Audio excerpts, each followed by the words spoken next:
से क्या देख रही हो जवा? तुम तो बिल्कुल लाड साहब लग रहे हो। सोच रही हो कि धोती कुर्ता में तुम्हारा दिमाग सातवें आसमान पर होता था, अब ये पतलून और बुशर्ट में पता नहीं कहाँ होगा। नहीं, ऐसा क्यों कह रही हो?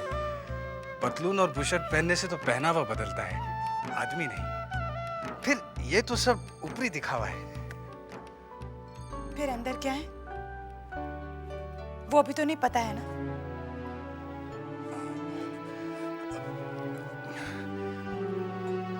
सच कहूं? नहीं, झूठ।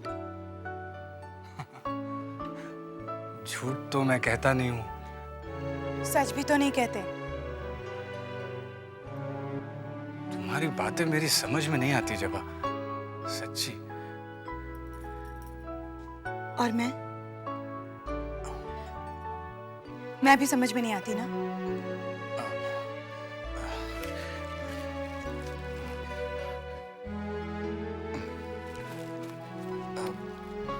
सुपवित्र बाबू आए थे? क्यों? तुम्हें बहुत फिक्र है ना उनकी? क्यों ना हो, आखिर वे तुम्हारे होने वाले पति हैं। हाँ, मैं उनके साथ बाहर जा रही हूँ शादी की खरीदारी करने। अब तुम्हारे साथ रहकर शादी की तैयारी तो नहीं कर सकती ना। मैंने मना तो नहीं किया था। मना किया था क्या मैंने? मेरे लायक कोई भी सेवा हो तो बेझिझक कहना। जरूरत नहीं है। कुछ भी जरूरत होगी मैं सुपवित्र बाबू से कहूंगी। तुमसे क्यों कहूं? तुम लगते कौन हो मेरे?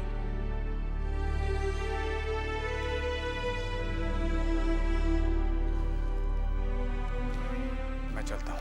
क्यों? बर्दाश्त नहीं हो रहा है? रुक कर भी क्या करूंगा?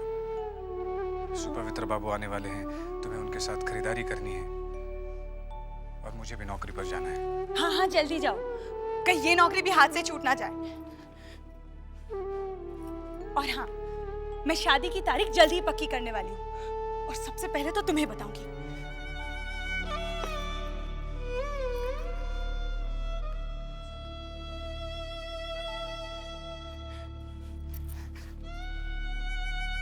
मन ही मन में जरूर मुझे ही कोस रहा होगा, बुद्धू गई का। हाँ? हाँ?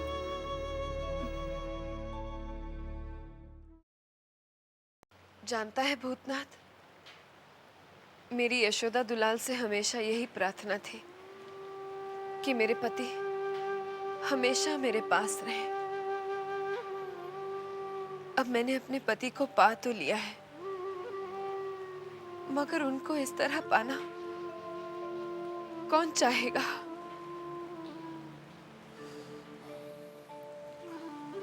डॉक्टर का क्या कहना है? अब तो उन पर भी विश्वास नहीं रहा। कहते हैं कि उन्हें बाहर घुमाने ले जाया करूं, बाहर की ताजी हवा से शायद कुछ फर्क पड़ जाए। तो आप उन्हें ले जाएंगी? हाँ, सोच रही हूँ कल बाहर ले जाऊं, इसलिए तो मैंने तुझे बुलाया है। कल अगर उनके साथ रही तो शराब बिल्कुल नहीं पी पाऊंगी। और आज बंसी पूरा दिन छोटे बाबू की सेवा में ही जुटा हुआ है। तू मेरा एक काम करेगा? तू मेरे लिए एक बोतल शराब की ले आ। क्या? मैं? नहीं नहीं, एक बार मुझसे पाप हो चुका है, अब नहीं करूंगा। मैं तुझे वचन देती हूँ, इसके बाद मैं शराब को हाथ भी नहीं लगाऊंगी। नहीं कहा ना? और ऐसे वचन आपने कितनी बार दिए हैं?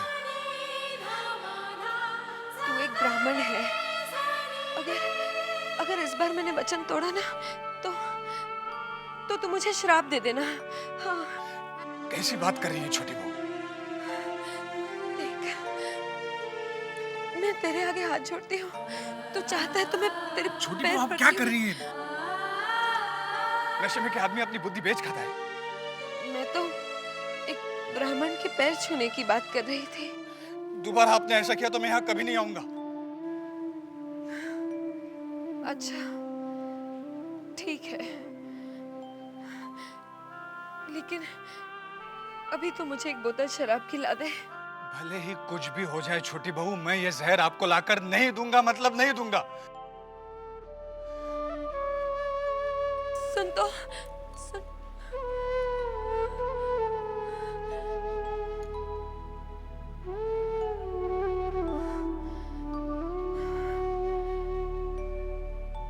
अब मैं क्या करूंगी, किससे कहूं?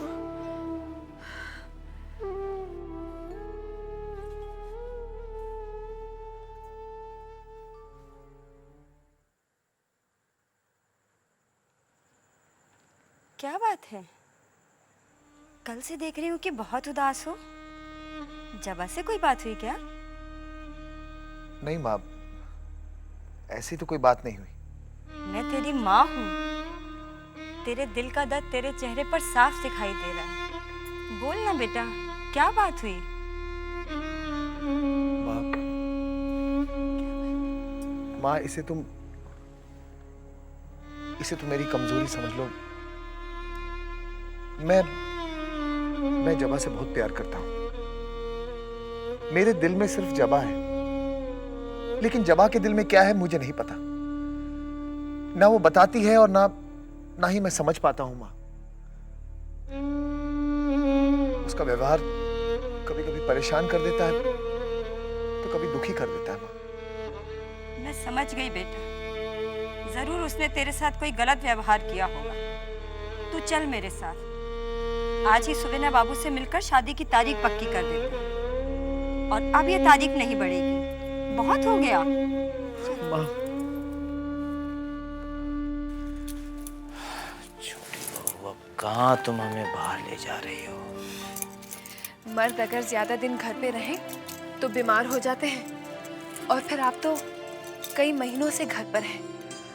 डॉक्टर साहब ने कहा है कि आपको बाहर घुमा लाऊं, बाहर की ताजी हवा खाए आते हैं। चलिए। छोटी बहू रानी, बग्गी तैयार करवा दी।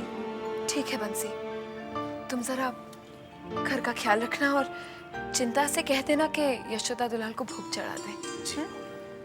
आइए ना। चलिए।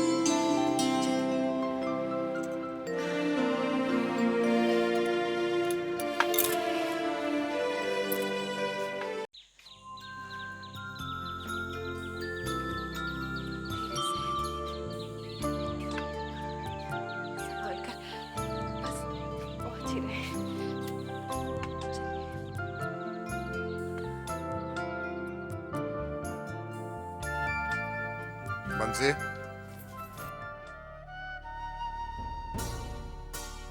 ये छोटी बहू छोटे को लेकर कहाँ गई है? जी बाग में।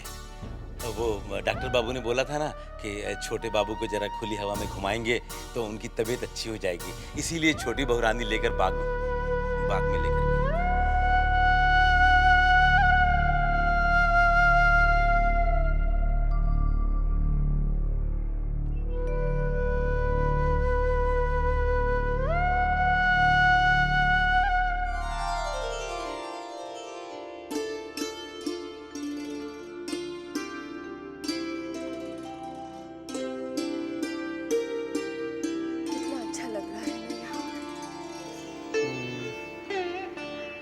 मैं तो कहती हूँ आप रोज ही इसी तरह मेरे साथ निकल आया कीजिए।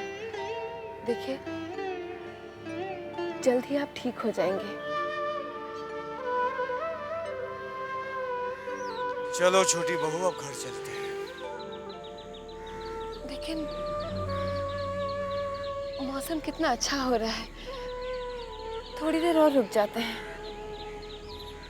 नहीं छोटी बहू, फिर कभी आएंगे। अब घर चलते हैं, थक गया हूं मैं। ठीक है, वैसे तो मन बिल्कुल नहीं कर रहा, लेकिन अगर आप कहते हैं तो चलिए।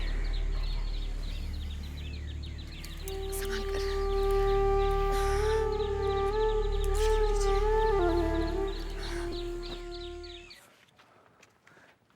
सर, आपने मुझे बुलाया? हाँ आइए भूतनाथ बाबू, बैठिए। भूतनाथ बाबू, शायद आपको पता नहीं कि हमारा इलाहाबाद में काम चल रहा है, और वहाँ पे काम करने के लिए एक ईमानदार, मेहनती और काबिल ओवरसीयर की ज़रूरत है। अब इतनी जल्दी तो मुझे मिल नहीं सकता, इसीलिए आपको इलाहाबाद जाना होगा। इलाहाबाद?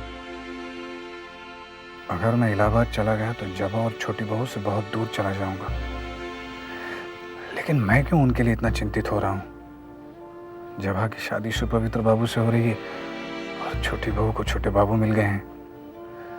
मुझे ये नौकरी जो इतनी मुश्किल से मिली है, मुझे इसकी चिंता करनी चाहिए। किस सोच में डूब गए भूतनाथ बाबू? क्या इलाहाबाद जाने में कोई परेशानी? जी नहीं, कोई परेशानी नहीं। भला मुझे क्या परेशानी होगी? मेरा कोई परिवार तो है नहीं। जैसे यहाँ रह रहा हूँ वैसे वहाँ रह लूँगा। तो बस ठीक है, आप जाने की तैयारी कीजिए। क्या कल ही जाना है? अरे नहीं नहीं नहीं, कल नहीं, लेकिन आप तैयारी पूरी रखिए, शायद आपको कभी भी जाना पड़ सकता है।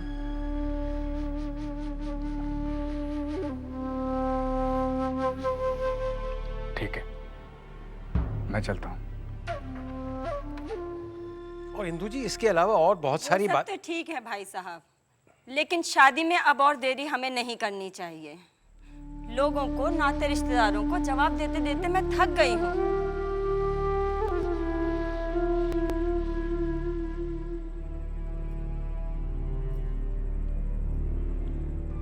इंदु जी, मैं आपकी बात समझता हूँ।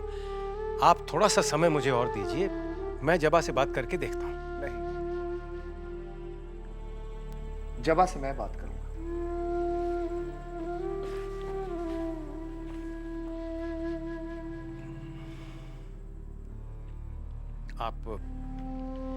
आप चाय लीजिए।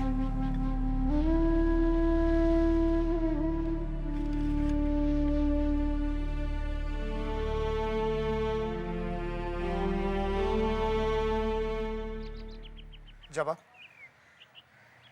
जबा, तुम्हारा ये व्यवहार मैं कुछ समझ नहीं पा रहा। आखिर तुम चाहती क्या हो? भगवान के लिए मुझसे कुछ ना छुपाओ। अब मुझसे ये बर्दाश्त नहीं होता। ये सब मुझसे भी बर्दाश्त नहीं होता। तुम मुझसे परायापन का व्यवहार क्यों करती हो जबा? क्यों मेरी भावनाओं को समझ नहीं पाती? समझती नहीं तो मैं आपको यहाँ वापस क्यों बुलाती? मतलब तुम? हाँ, मैं शादी करूंगी, लेकिन मुझे थोड़ा और वक्त चाहिए। ठीक है जबा, मैं उस समय का इंतजार करूंगा। तुम्हारी भावनाओं को तो मैं समझती हूँ, मगर मेरी भावनाओं को जिसे समझना चाहिए वो क्यों नहीं समझता? माँ! माँ! क्या हुआ बेटा? माँ, तुमने हमें कहीं का नहीं छोड़ा। आज तुम्हारी वजह से हमें कितनी शर्मिंदगी उठानी पड़ी, जानती हो? मैंने जो भी किया अपने बेटे की भले के लिए किया। अपनी औलाद को दुश्मनों के सामने नीचा दिखाना, उसे बुज़दिल साबित करना, ये क्या भला है? अरे क्यों गई थी वहां पे तुम? दुश्मनी के दहलीज को लांघने की जरूरत क्या थी तुम्हें? पति को खो चुकी हूँ, औलाद को खोना नहीं चाहती। मैं नहीं चाहती कि ये दुश्मनी कोई और रूप ले ले। यही समझकर मैं बड़ी माँ के पास गई थी कि मेरा बेटा तो नहीं समझ रहा, शायद मजले बाबू उनकी बात समझ जाए। मजले बाबू? उन्हीं मजले बाबू की वजह से आज मुझे नीचा देखना पड़ा है। शर्म के मारे जमीन में गड़ गया था। दुश्मनी की चिंगारी को आज हवा देकर आपने अपने बेटे में आग लगाई है, और अब इस आग में बहुत कुछ जलेगा। नहीं बेटा नहीं, मैं तेरे हाथ जोड़ती हूँ, खत्म कर दे इस दुश्मनी को। तेरी माँ ये सब बर्दाश्त नहीं कर पाएगी। तो हमें तुम्हें दोबारा वापस तीरथ पे भेजने का इंतजाम करना होगा। नहीं बेटा नहीं, मैं तुझे छोड़कर कहीं नहीं जाऊंगी। मुझे अपने से अलग मत कर बेटा, मुझे यही रहना है। माँ, समझो, हम मजबूर हैं।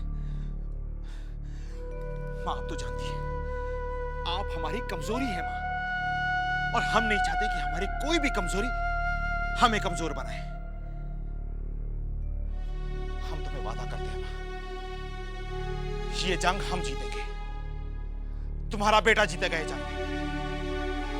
उसके बाद हम खुद तुम्हें दोबारा वापस लेकर आएंगे। लेकिन माँ,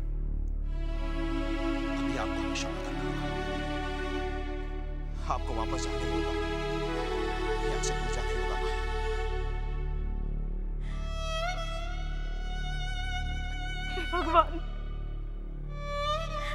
रहम कर, रहम कर।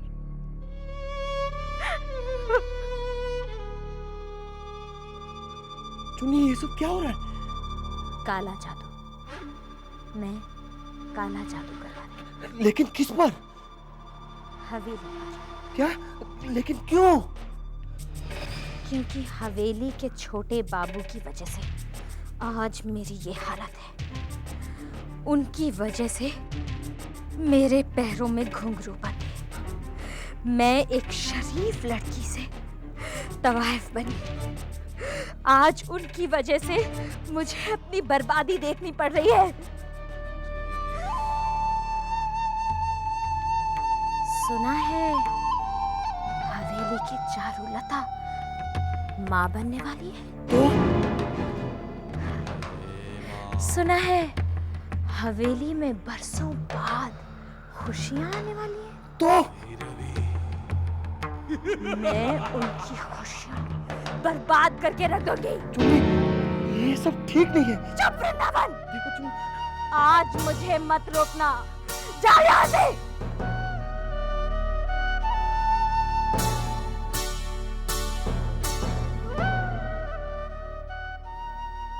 पूजा शुरू कीजिए।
साले साहब बहुत गड़बड़ हो गया। वो अपनी जो नई दुल्हन है ना, वो सीढ़ी से लुढ़क कर गिर कर बेहोश हो गई। क्या? वो तो दोबारा गर्भ से थी ना?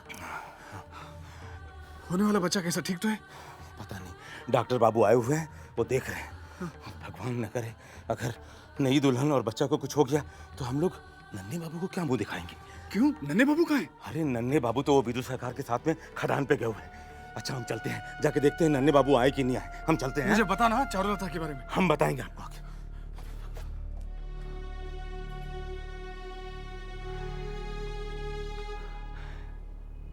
ये हवेली को हो क्या रहा है? एक के बाद एक दुर्घटनाएं होती जा रही है। लगता है किसी की नजर लग गई। हे भगवान, रक्षा करना।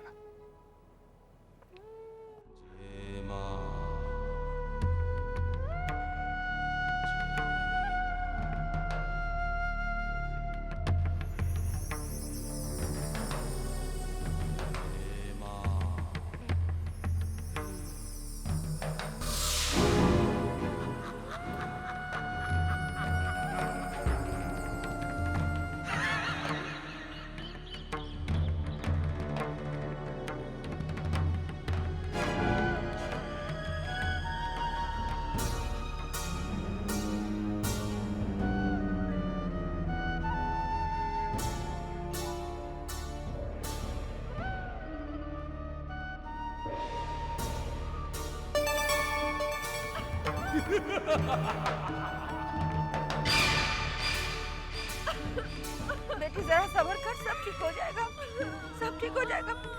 बहन जी लगता है मेरी बहू पर किसी की नजर लग गई। देखिए दर्द के मारे कैसे तड़प रही है। हे भगवान, मेरी बहू और उसके बच्चे पर रहम कर भगवान।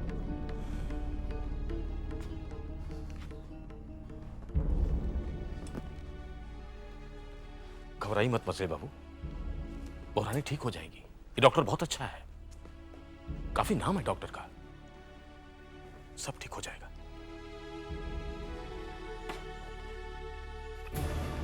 प्रणाम चाचा। अरे नन्हे, कहाँ रह गए थे तुम? सीधा आपके पास ही आ रहा हूँ चाचा। वो काम चल रहा है तो विदु सरकार को वहीं छोड़कर आ रहा हूँ। तुम्हें चारू के बारे में कुछ पता चला?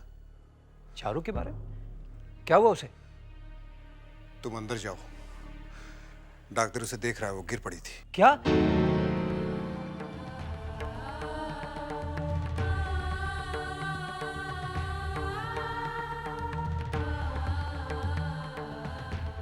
सब ठीक हो बहू जाएगा खतरे से बाहर है। ये लीजिए दवा, 2 बार करके 3 दिनों तक खिला दीजिएगा। ठीक है, कुछ नहीं हुआ, ठीक हो जाएगा, सब ठीक हो जाएगा। चारू, क्या हुआ चारू को? डॉक्टर चारू कैसी है? बिल्कुल ठीक ठाक। बच्चा? बच्चा भी सही सलामत है। हम लोग सब हैं ना। शुक्रिया डॉक्टर। कुछ नहीं होगा माँ? बेटा, भगवान पर भरोसा रख, बस देखना सब ठीक हो जाएगा। बेटे, चारू, बेटे दर्द थोड़ा कम हुआ? हाँ माँ, दर्द थोड़ा कम होता था। हे भगवान, तेरा लाख लाख शुक्र।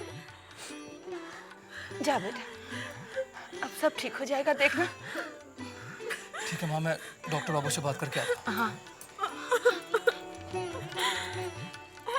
चारू,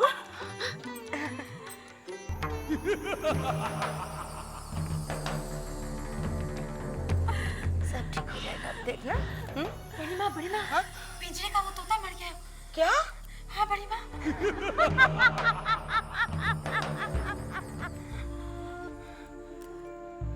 शायद एक बहुत बड़ी मुसीबत मेरी बहू और पोते पर आने वाली थी। तोते ने उसे अपने ऊपर ले ली। बहन जी, लगता है मुसीबत टल गई, लेकिन आपको कैसे पता चला कि आने वाला बच्चा पोता ही होगा? पोती भी तो हो सकती है। नहीं बहन जी, हमारे खानदान में पहला बच्चा लड़का ही होता है।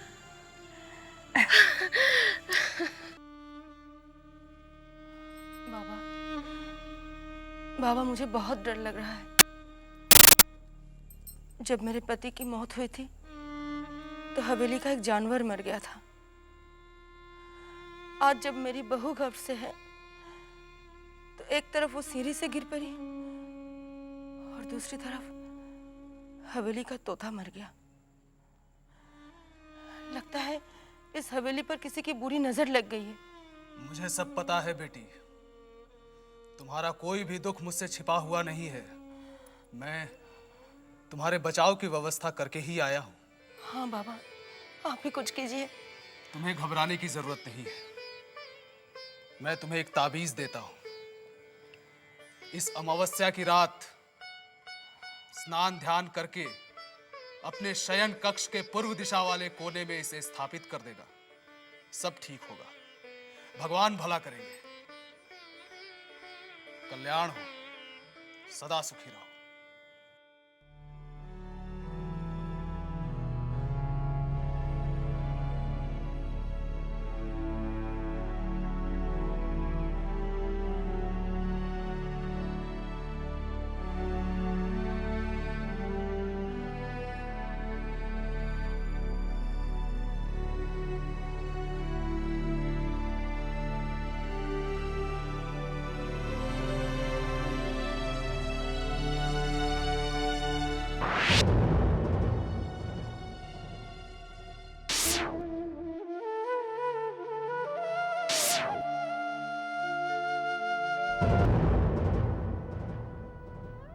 पिताजी, मैं शपथ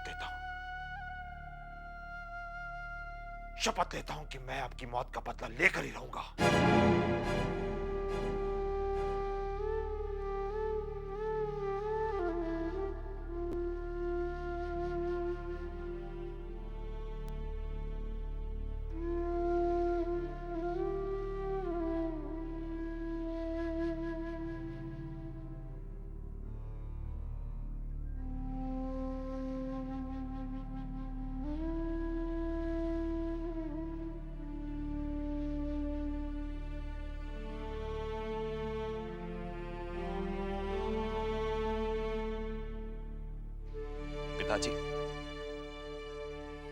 पिताजी, मैं आपकी वो इच्छा तो पूरी नहीं कर पाया,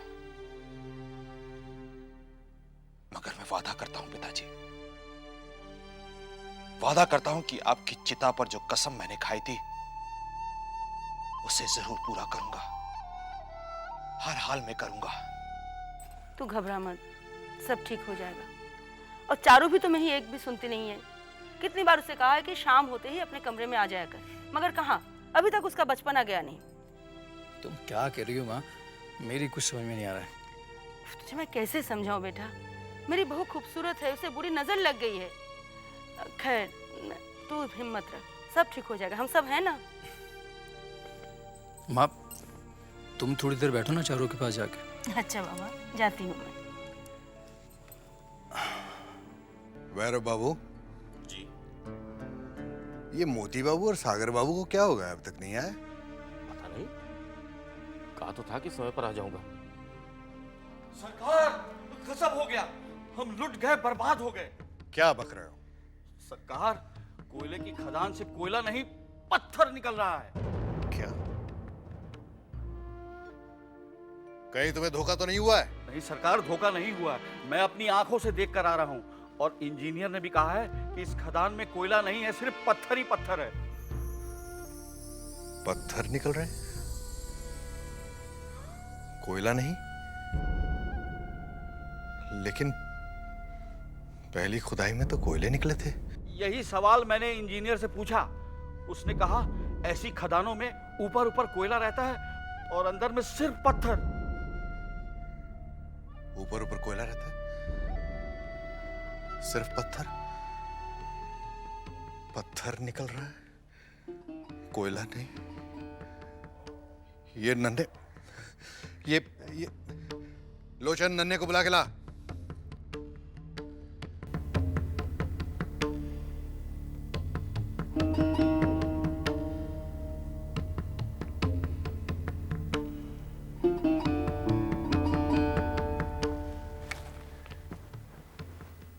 मजले बाबू, ये तो बहुत ही बुरा हुआ। आपने तो सब कुछ दांव पर लगा दिया था। ये सब नन्हे की नादानियों का नतीजा है भैरव बाबू। चाचा जी, ये सब क्या सुन रहा हूं मैं? सही सुन रहे हो नन्हे, सही सुन रहे हो। वो कोयले की खदान, जिसमें कोयले की एवज में क्या निकल रहा है मालूम है? पत्थर निकल रहा है, पत्थर। और उन पत्थरों का क्या करें? उन पत्थरों पे अपना सर फोड़े हम? कितनी बार तुम्हें समझाया था, ये सब तुम्हारी जिद का नतीजा है। हमने समझाया था तुम्हें कि ये व्यवसाय हमारे बस का नहीं है, हम जमींदार हैं, नहीं होगा हमसे ये सब। लेकिन नहीं, तुमने हमारी एक नहीं सुनी। आज तुमने एक ही झटके में हमें आसमान से जमीन पे गिरा दिया, एक ही झटके में। मजले बाबू, जो होना था सो हो गया, इसमें नन्हे बाबू का कोई दोष नहीं। नहीं, दोष किसी का नहीं है, दोष नन्हे का नहीं है, बल्कि मैं तो ये कहूंगा कि दोष किसी का नहीं है। दोष हमारा है कि हमने बिना सोचे समझे गलत कदम उठा लिया। चाचा जी, आपका गुस्सा जायज है, मगर यहाँ दोष ना तो आपका है और ना ही मेरा है, बल्कि दोष उसका है जिसने हथेली पर मुझे चांद दिखाया है, जिसने मुझे झूठे सुनहरी ख्वाब दिखाए हैं, जिसने दोस्त बनकर दोस्त के सीने में खंजर घोपा है। काश इस नन्ही लाल को मैं पहले पहचान गया होता तो कम से कम ये बर्बादी हम अपनी आंखों से नहीं देखी होती। लेकिन चाचा, मैं उसे किसी भी हालत में छोड़ूंगा नहीं, मैं उसे छोड़ूंगा नहीं चाचा।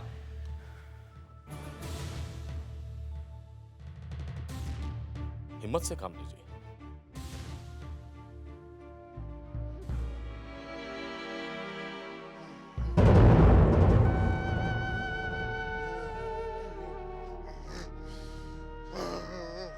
कोचवान, नत्थू सिंह, अरे कहाँ मर गया बंसी? सरकार, नत्थू से बोल गेट खोलो। सरकार आप बैठिए, हम खुलवाते हैं।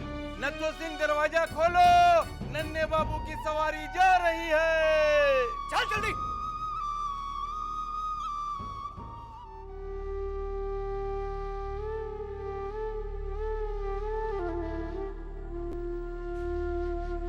पता नहीं इस हवेली में क्या होता जा रहा है।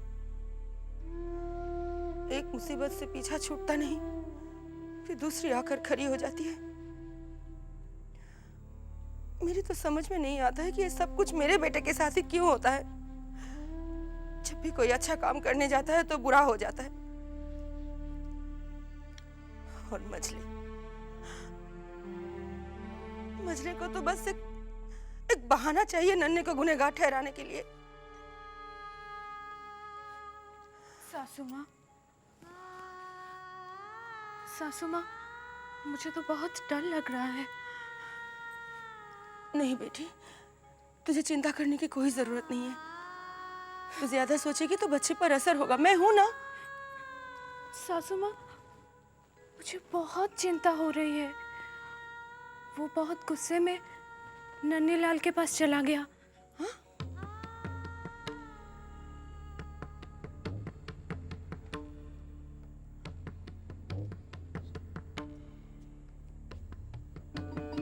नन्हे लाल?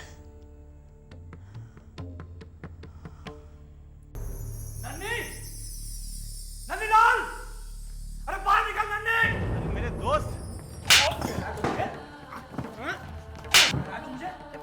मैंने दोस्ती की लाश पड़ा यार, अरे मारते लगती है यार, मारते रहोगे, कुछ बोलोगे भी? बोलूं क्या मैं कुछ?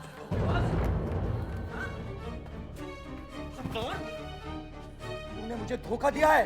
अरे चालाक तो तू था, मैं जानता था अच्छी तरह से, मगर तू अपने दोस्त को ही धोखा देगा तो मैंने कभी सोचा भी नहीं था। मारोगे नहीं ना? मैंने क्या किया ये बताओ। धोखा दिया है तूने मुझे, धोखा। अरे तेरे कहने पर मैंने वो कोयले की खदान खरीद ली। मैं तो पहले से ही कारोबार नहीं करना चाहता था। नतीजा क्या हुआ पता है तुझे? हीरे के बजाय पत्थर निकल रहे हैं उसमें से। ये तुम क्या कह रहे हो? ऐसे कैसे हो सकता है? बोला मत बन, बोला मत बन। ये बता के दलाली कितनी मिली है तुझे उसमें से? दलाली! दलाली की बात कर रहे हो तुम ना? किसने अलग किया था मुझे? किसने अलग किया था मुझे? नहीं कि ये हिस्सेदार नहीं हो, हिस्सेदार तुम्हारा मैं। दलाली की बात करते हो तुम। अगर मुझे ये सब पता होता ना तो मैं कभी तुम्हें फंसने नहीं देता, कभी फंसने नहीं देता। दोस्त हो तुम मेरे, तुम्हारे लिए जान दे सकता हूं। तुम दलाली की बात करते हो।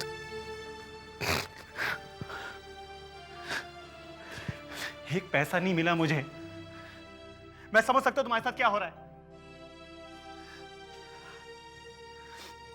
अगर तुम नुकसान नहीं उठाओगे तो फायदे का हकदार भी नहीं हो तुम। फायदा वही उठा सकता है जो नुकसान उठा सके। मैंने भी वही किया है, लेकिन मैं समझ सकता हूं तुम्हारे साथ क्या हो रहा है। हवेली में तुम अकेले हो, सब कह रहे हो ये तुमने क्या किया, ये क्या किया तुमने। लेकिन अपने दोस्त पर कभी उंगली मत उठाना तुम, क्योंकि तुम्हारे साथ मैं कभी गद्दारी नहीं कर सकता। फायदे का हकदार वही होता है जो नुकसान उठा सकता है। यही व्यवसायी है। लेकिन तुम लोग कैसे समझ सकते हो? बस मार सकते हो, लगती है। हम तो नीचे से उठकर यहां तक पहुंचे। मुश्किल क्या होती है हमसे पूछो। हवेली तो हमें कभी मिली ही नहीं, बस दूर दूर से हमने देखा है खाली। लेकिन दोस्ती निभाते हैं हम। तुम्हारा जो नुकसान हुआ है, अगर 2-3 हजार का नुकसान होता तो मैं अभी भर देता, अभी भर देता। हटाओ, मैं सब भर देता मैं।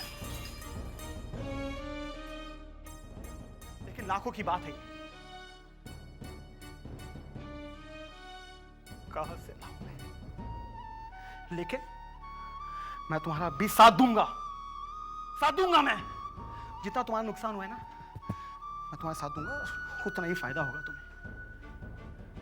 मारो मुझे, मारो मारो मारो मुझे, मारो। हम मार क्यों नहीं रहे हो? मारो ना मुझे। अरे जा क्यों रहे हो? मारो।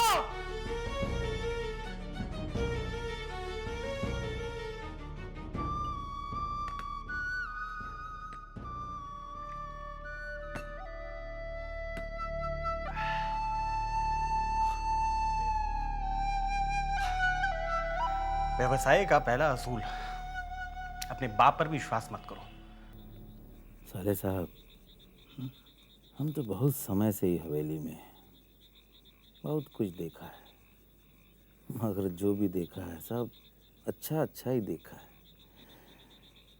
आज तो हमको विश्वास ही नहीं होता है कि इस हवेली का इतना बुरा समय आ गया है। मगर हमारा मन कहता है कि जरूर कोई ना कोई है जो ये हवेली को बर्बाद करने में तुला हुआ है। तुम नहीं जानते कि हवेली के खिलाफ कैसी साजिश रची जा रही है, और इस साजिश में शामिल हैं मेरे पति, नाटू दत्त और हाबुल दत्त। ये लोग हवेली को बर्बाद करना चाहते हैं। क्या हुआ साले साहब, क्या सोचने लगे? प्रीति ने हमें पहले ही चेतावनी दी थी, लेकिन हम कुछ नहीं कर सके, कुछ नहीं। मुझे उस ननीलाल पर इतना गुस्सा आ रहा है बंसी, इस सब में उसी का हाथ है। मैं कल ही जाकर उससे बात करूंगा।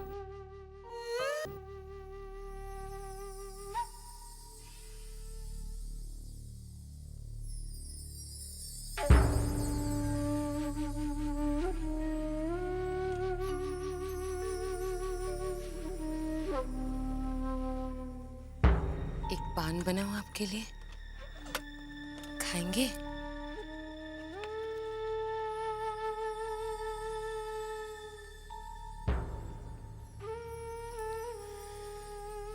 ज्यादा चिंता करने से खोया हुआ वापस तो नहीं मिल जाता। मैंने सब पता कर लिया।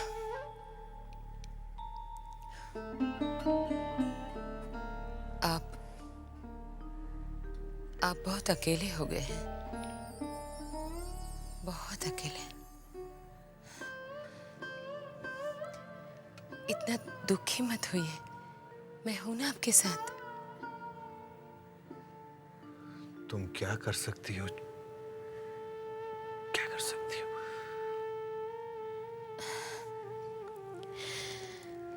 दुख बांटकर दुख हल्का तो कर सकती हूँ, परेशानी दूर नहीं कर सकती, परेशानी बांट तो सकती हूँ।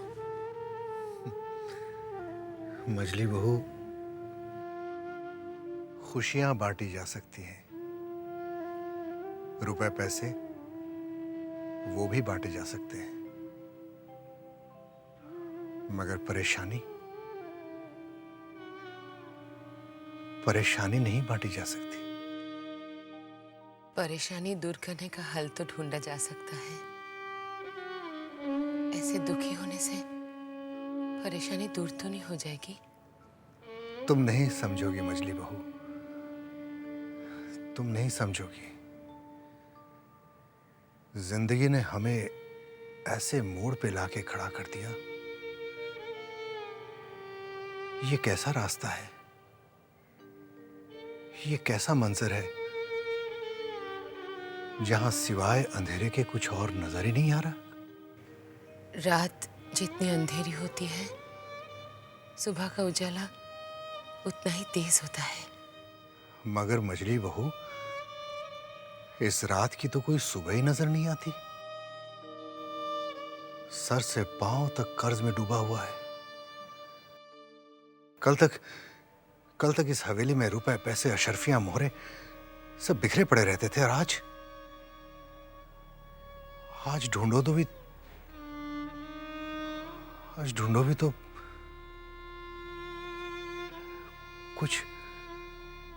कुछ नजर ही नहीं आता। भगवान पे भरोसा रखे, सब ठीक हो जाएगा। मुझे लगता है मछली बहू, अब कुछ ठीक नहीं होगा, कुछ भी ठीक नहीं होगा। अगर ठीक होना होता तो गलत क्यों हुआ? ठीक नहीं होगा मछली बहू। कुछ ठीक नहीं होगा।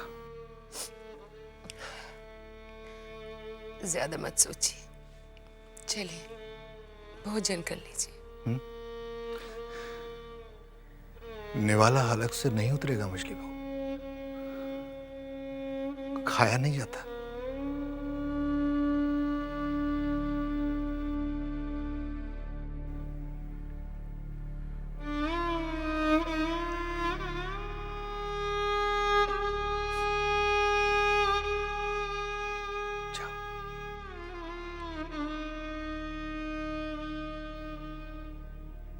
हमारे साथ ही ऐसा क्यों हो रहा है? दिल छोटा मत कर बेटे। देखो, जो होना था वो तो हो ही गया है। अब आगे की सोचो, करना क्या है? क्या करना है अब? बचा ही क्या है कुछ करने के लिए? देखो बेटे, तुम भूल रहे हो कि मैं अभी जिंदा हूं और मेरा जो कुछ भी है वो तुम्हारा और चारू का ही तो है।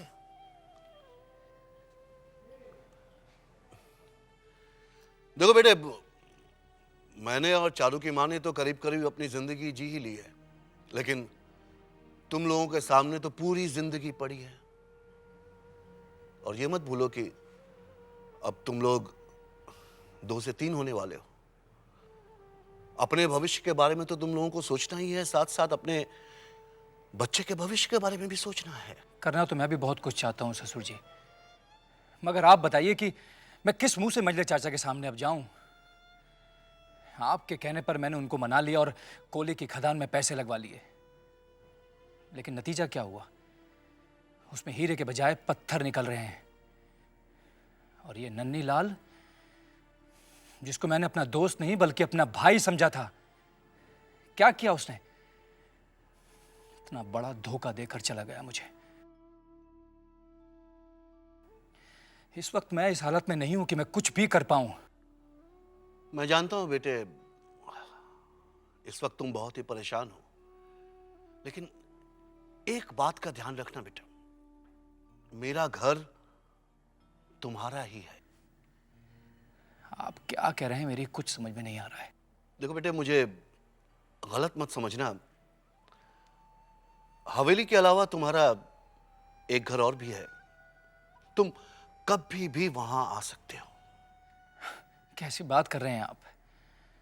इस बुरे वक्त में आप चाह रहे हैं कि मैं हवेली और अपने लोगों से किनारा कर लूं? ऐसा नहीं कर सकता मैं। बेटे, इस धरती पर खुद के बोझ को खुद के कंधे पर ही उठाना पड़ता है। यदि दूसरों का बोझ उठाने जाओगे ना तो गिर पड़ोगे। ये बातें अभी तुम्हें बुरी लग सकती हैं, लेकिन ठंडे दिमाग से अगर सोचोगे तो यही बातें तुम्हें ठीक लगेंगी। पिताजी, ये समय ऐसी बातों के लिए नहीं है। बेटे, जब अपने अपनों के लिए कुछ कहते हैं ना, तो समय देखकर नहीं कहते, उनके भले के लिए कहते हैं। अच्छा, मैं चलता हूं। अपना ख्याल रखना बेटे। चलता हूं। नहीं नहीं, कोई जरूरत नहीं, मैं चला जाऊंगा।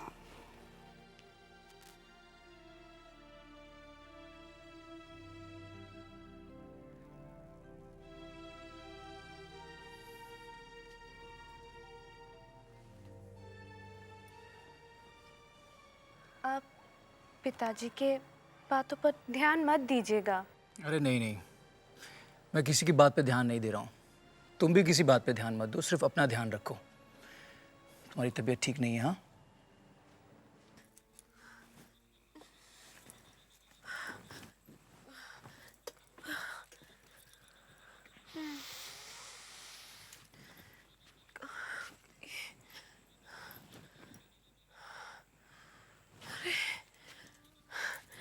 हाँ, आप यहाँ?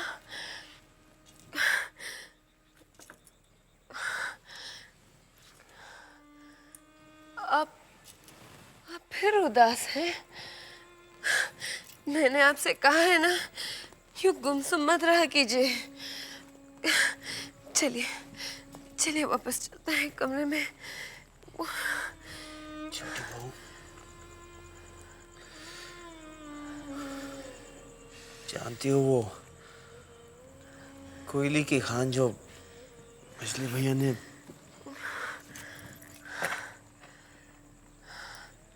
ये क्या छोटी बहू, तुमने आज फिर शराब पी ली? नहीं तो नहीं। झूठ मत बोलो छोटी बहू। हाँ, हमने थोड़ी सी पी है। क्या करें, आपसे झूठ नहीं बोल सकते। थोड़ी सी पी है। आपसे वादा करते हैं कल से छोड़ देंगे। क्या छोड़ोगी तुम छोटी बहू? तुम्हें होश भी है कि इस घर में क्या हो रहा है? शराब की लत लग गई है तुम्हें, और यहाँ सब बर्बाद हो गया है। वो कोयले की खान जो मजले भैया ने खरीदी थी,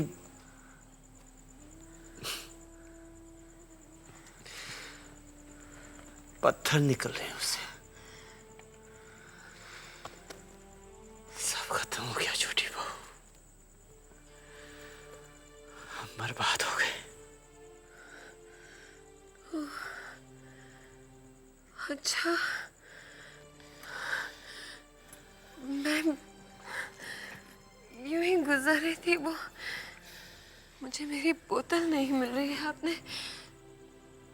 आपने कहीं मेरी बोतल देखी है क्या? गला सूखा है, क्या करें? हम जरा बोतल ढूंढाते हैं। बोतल ढूंढते हैं। यही रखी थी कहीं, बंसी कह रहा था यही है।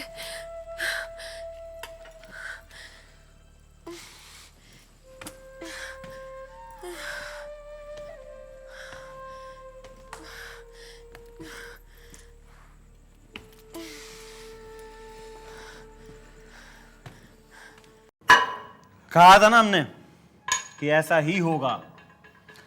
महसूस करो उस आग को जो आपके दिल में हवेली वालों ने लगाई थी। वो आग कम होती जा रही है, और जैसे ही हवेली वाले दाने दाने के लिए मोहताज हो जाएंगे ना, वो आग भी बुझ जाएगी। और अभी तक तो उन्हें पता भी नहीं कि हवेली किसके नाम। नन्हे ने तो हस्ताक्षर कर दिए।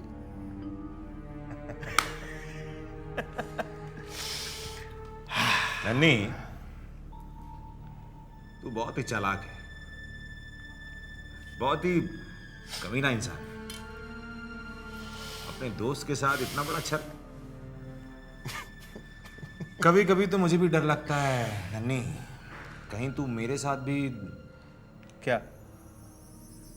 नहीं, आप कहना क्या चाह रहे हैं? ऐसी नहीं, मुझे लगा तो मैंने। चल छोड़ना। नहीं नाटू दत्त, मुझे हवेली वालों से नफरत है, और वो दोस्त नहीं, दोस्त तो तुम हो। और ये सब मैं किसके लिए कर रहा हूं? नहीं, तुम मुझ पर विश्वास मत करो, अच्छा ही है। अरे ये ले ले। दोबारा नहीं कहोगे तो? अरे नहीं, तू पीना। बहुत जल्दी बुरा मानता है। दोनों कमीने ना, इसलिए।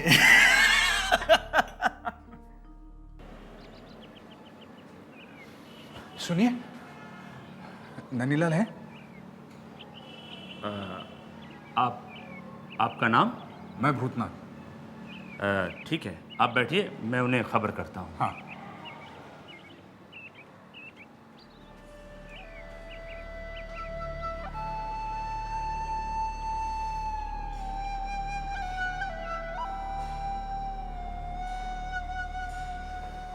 कागजात की बात करते हैं। साहब, भूतनाथ बाबू आए हैं, आपसे मिलना चाहते हैं। कुछ लोग पीछा ही नहीं छोड़ते। कह दो उसे कि हम नहीं हैं यहाँ पर, और अगर लौट कर वापस आए तो उसे कह देना कि हम विदेश जा रहे हैं और किसी से नहीं मिल सकते। जी साहब। नाम होना चाहिए था भोलेनाथ। भोलेनाथ।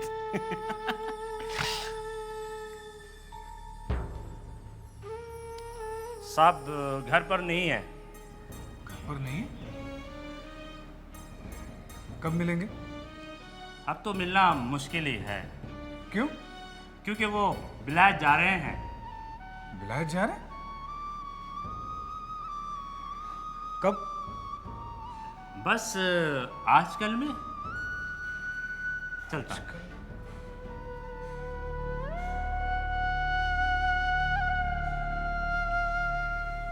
नन्ही हवेली को बर्बाद करके विदेश कैसे जा सकता है? मुझे उसे किसी भी हालत में रोकना होगा, उसे मिलना होगा।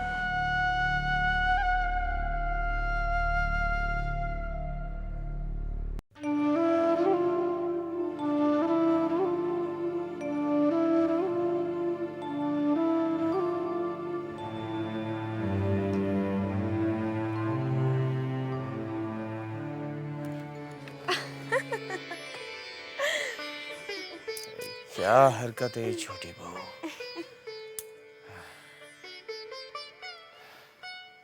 आप पहले अपनी आंखें बंद कीजिए, देखिए मैं आपके लिए क्या लाई हूँ। कीजिए ना, ये लीजिए, आंखें बंद कीजिए।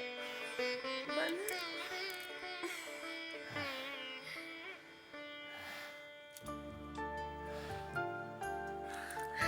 ये लीजिए। क्या ये छोटी बहू? हाँ? शराब है। जानते हैं, पहले आप बहुत पिया करते थे, अब तो आपने बिल्कुल ही बंद कर दी है। इसलिए ना आप तंदुरुस्त नहीं हो रहे हैं। हाँ, ये लीजिए, थोड़ी और पी लीजिए, आपकी तबीयत ठीक हो जाएगी। चलिए, आज मैं आपको अपने हाथों से पिलाती हूँ। पी लीजिए ना। छोटी बहू। अरे पी लीजिए। अरे छोटी बहू छोड़ो, क्या कर रही हो तुम? ये क्या किया?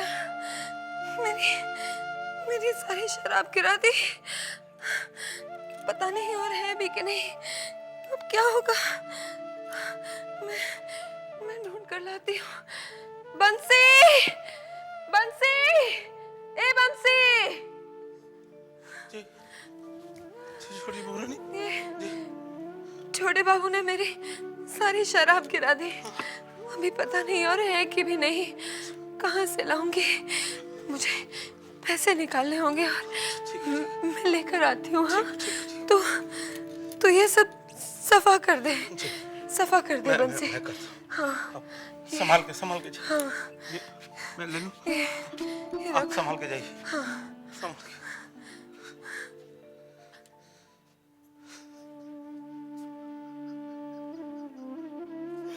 छोटे बाबू, मुझसे आपकी छोटी बहू रानी की हालत देखी नहीं जाती।